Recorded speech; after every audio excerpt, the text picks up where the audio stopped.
We have major updates between the court systems and the Trump administration because yesterday, the U.S. Court of International Trade ruled that Trump overstepped his boundaries when he imposed sweeping tariffs on countries like Canada, Mexico, and China. Now they're saying that Trump misused the International Emergency Economic Powers Act, or the IEEPA for short, when he slapped on a 10% tariff on most imports, along with a 25 and 30% tariff on Canada, Mexico, and China, citing things like the trade deficit and the fentanyl trafficking. They ruled that tariff power belonged to Congress under the Constitution, not the president. They also said that these tariffs didn't do anything to directly address these emergencies, and so they issued a permanent injunction, and they gave this administration 10 days to stop the tariffs. And the opponents, like small businesses and 12 Democrat-led states, celebrated this because these tariffs drive up the cost for everyday consumers. This affects things like clothing, food, electronics, cars. They also said that this potentially threatens the balance of power established in our Constitution. But knowing this administration, you knew they weren't going to take that laying down and they were going to try and fight this.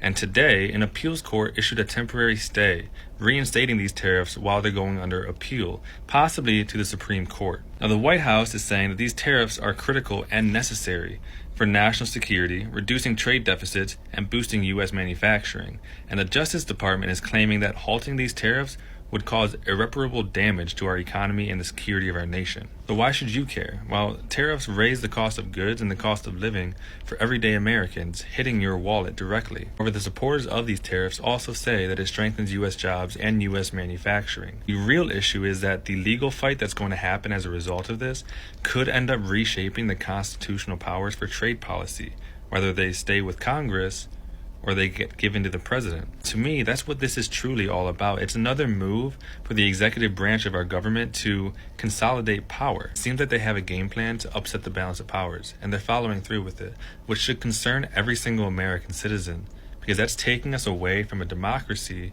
and moving us closer to an authoritarian regime. But what do you think? Let me know in the comments below. And if you want to join the movement, make sure you follow this page and share this video.